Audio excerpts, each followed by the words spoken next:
This November, the Queen and the Duke of Edinburgh celebrate their 60th wedding anniversary.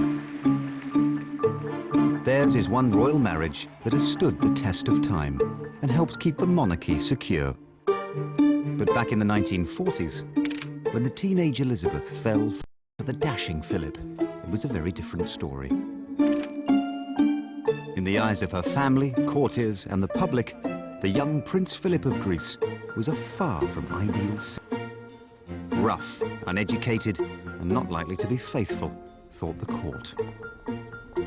Rather unpolished, Teutonic, Charlie Kraut. In a newspaper poll, nearly half the nation was against the match. Definitely no to a marriage with a foreign prince. But luckily for the couple, there was a third person in this romance. Philip's Uncle Dickie, Lord Louis Mountbatten, fixer extraordinaire. This is the forgotten story of a royal love match fraught with a series of obstacles, and how, through behind-the-scenes manipulation, Philip's Uncle Dickie helped pull it off. Just.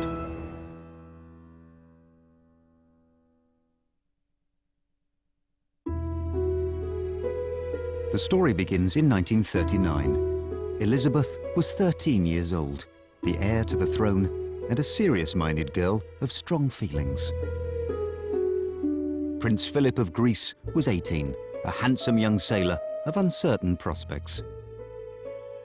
And Lord Louis Mountbatten, Philip's uncle, was a very ambitious man with a passion for intrigue. That summer, on the eve of war, all three were to meet. In July 1939, the royal family visited the Royal Naval College, Dartmouth in Devon. A young cadet joined the party, Prince Philip of Greece, who was training at Dartmouth for the British Navy. He was very dashing, he certainly was. He was somebody that you would certainly look at if he came into the room. Because you think, oh, who is this good-looking young man? Elizabeth and Philip played croquet, and the scene was captured by a passing amateur photographer. The princess was smitten by the good-looking, much older cadet. I think at that age one is rather enthralled by brave young men who go to war. And I always suspect that the love affair sort of was originally kindled there. Mountbatten, as the King's naval ADC, was also there that day, and he noticed Elizabeth's interest in his nephew. After a visit to the royal yacht, the Victoria and Albert, he recorded in his diary. Philip came back aboard the V&A for tea and was a great success with the children.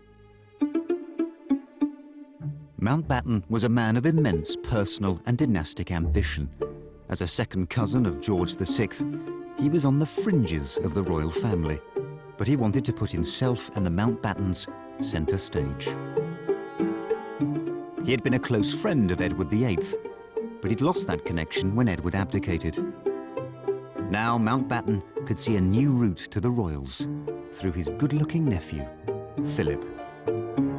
He was an inveterate matchmaker. He was certainly determined to find a suitable match for his nephew, Prince Philip. And could there be a better match than the heir presumptive to the British throne? I think not. But Mountbatten's idea of a future match between Elizabeth and Philip was littered with obstacles. For the future Queen of England, his background was far from ideal.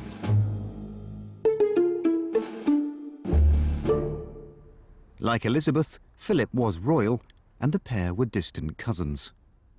He too was one of the many descendants of Victoria and Albert's prolific brood, but he was from one of the less illustrious branches.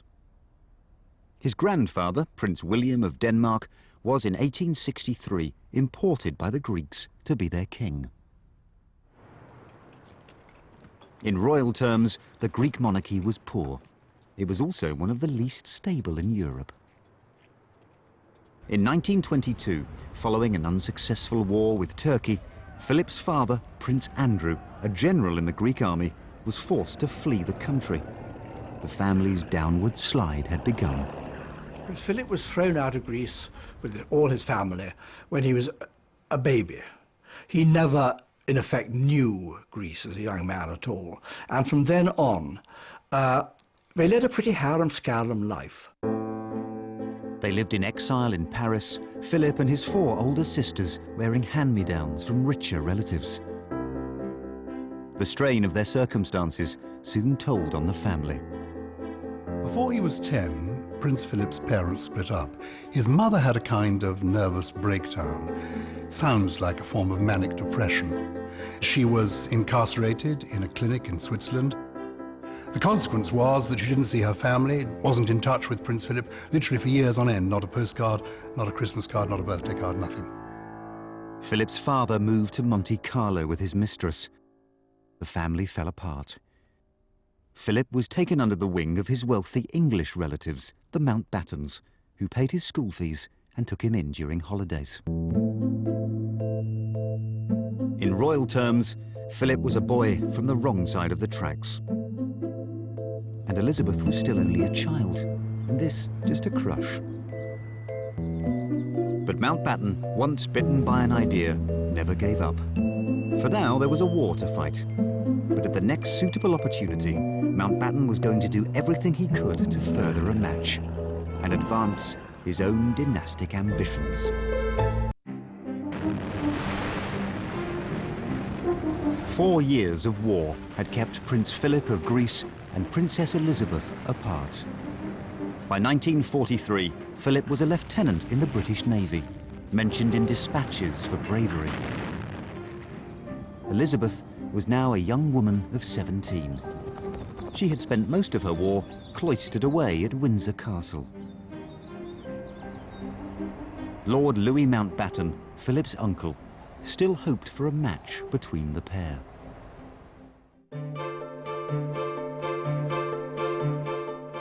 Christmas 1943 at Windsor. Elizabeth was playing Aladdin in the annual family pantomime.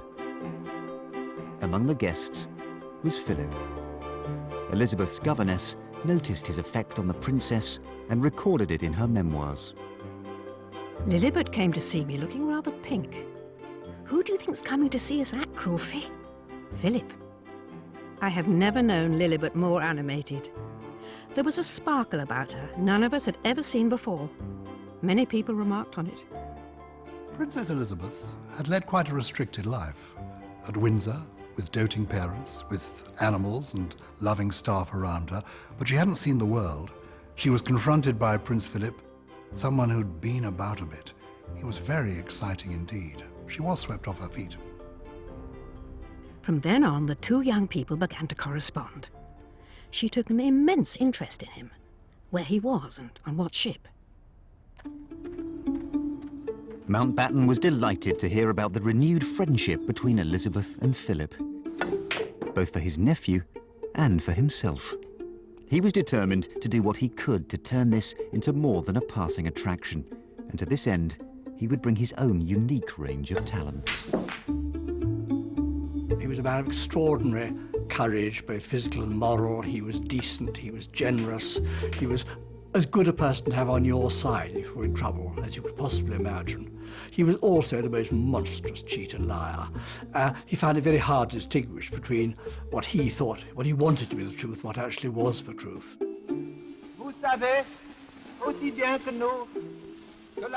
Mountbatten was now Supreme Allied Commander in Southeast Asia, responsible for winning the war against Japan. But he was never too busy to take important family matters in hand. Philip's cousin, the King of Greece, was also in favour of the prestigious match. Mountbatten encouraged him to write to George VI, asking if Philip could become a suitor to Elizabeth.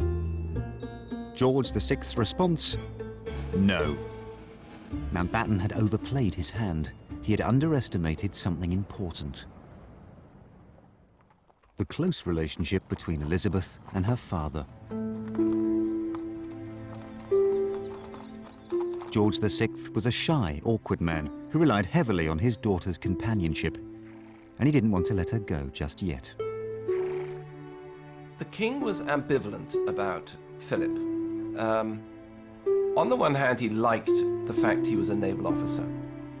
On the other hand, he had these possessive reservations about losing his daughter. I think the king was shocked at the idea that his daughter might have an independent, emotional, sexual life that she now wanted to pursue. It was much too early for him. He loved the little family unit. With time, Mountbatten could deal with the king's possessiveness. But there was a far bigger obstacle ahead: Philip's unfortunate links with Nazi Germany. There was no denying it. Prince Philip had German blood and German relatives. Of his sisters, all of them were married to German princelings. One of them had been married to an SS officer. Philip's family had Germanic origins. They were members of the House of Schleswig-Holstein-Sonderburg-Glücksburg. Following the family breakup, all his sisters had reverted to a German identity.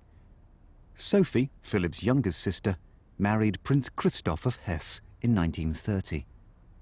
He was made a colonel in Hitler's SS.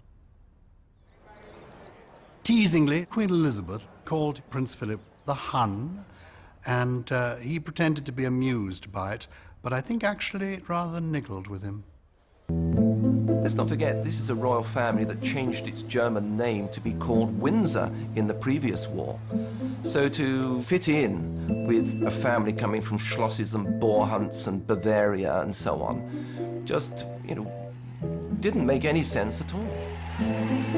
For the royal family, Philip's Germanness at a time of war would be a public relations own goal. Mountbatten realised the only way to put his nephew in the running was if Philip's unwelcome foreign connections, both Greek and German, could be removed from the picture. Philip needed to become British. To get Philip naturalised as a British citizen, there was important groundwork for Mountbatten to do.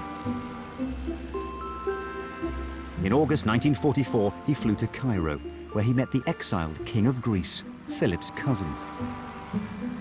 Mountbatten persuaded him to allow Philip to abandon his Greek nationality. The plan was off to a good start. But back in Britain, there was something else afoot.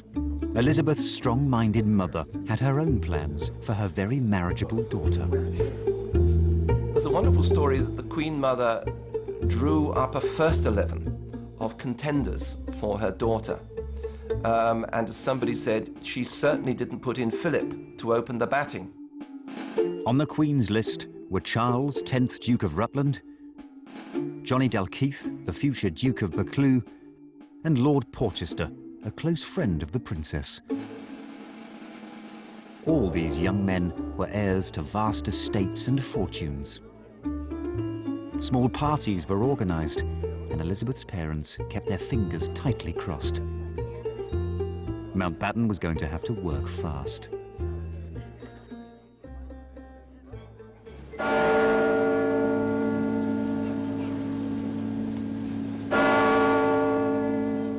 Today is Victory in Europe Day.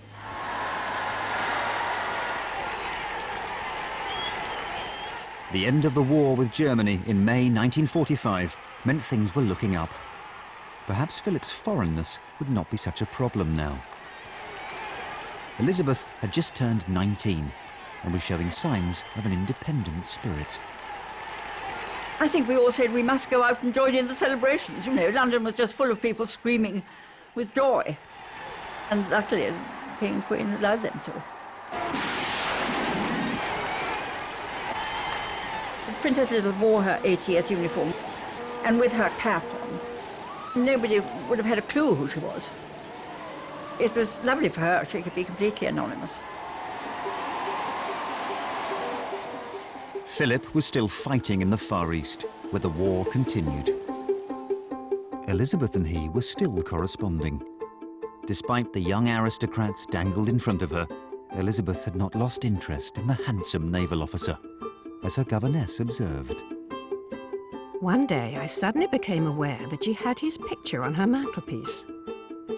Is that altogether wise? People will begin all sorts of gossip about you.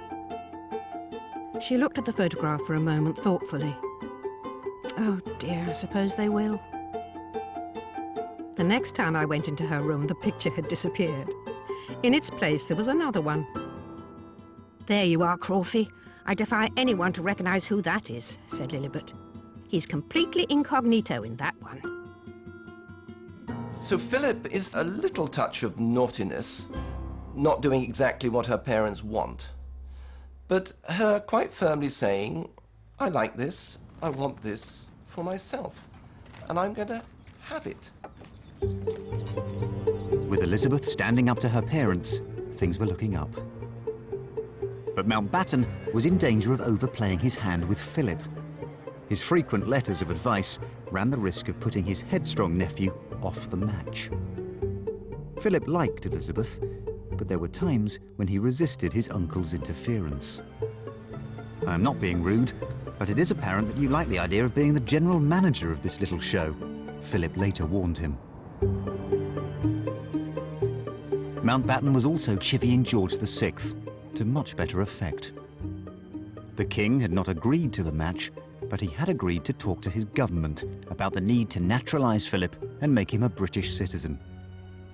But now there was a fresh obstacle looming in Mountbatten's path: the government itself.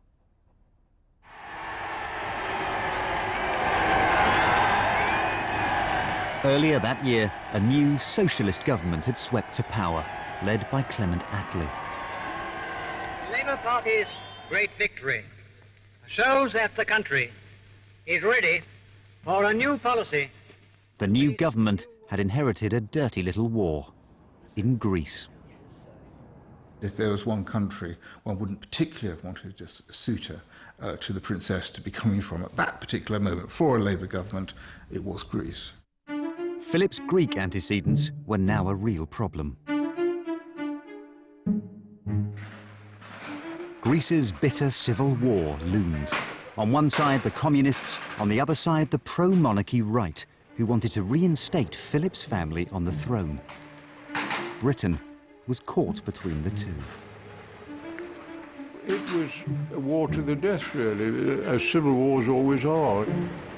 We didn't want the communists to take over because the Cold War had begun, and we didn't want to see the Russians controlling Greece, but we didn't want the monarchy either. British troops had been fighting to prevent the Greek communists from taking over the country. Labour Party left-wing backbenchers were increasingly appalled, accusing the government of supporting Greece's authoritarian far right. Naturalising Philip would have sent a signal to people generally, and particularly to the Labour left, that the Labour government had thrown in its lot completely with the Greek royal family and with the right in Greece. Faced with the prospect of backbench rebellion and diplomatic trouble, Attlee told the king that naturalising Philip could not be considered until the Greek situation had stabilised. International politics were now holding the match back. What would Dickie Mountbatten do next?